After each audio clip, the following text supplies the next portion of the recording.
bird's life. There are about 10,000 types of birds in the world. Different types live in different places. In forests, at the top of mountains, in our gardens or near water. Some birds come out during the day, while others come out at night.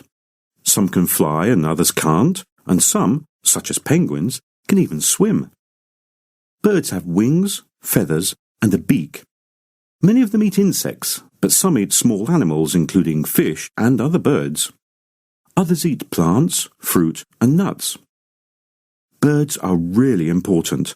They keep insects under control and help plants by spreading seeds around.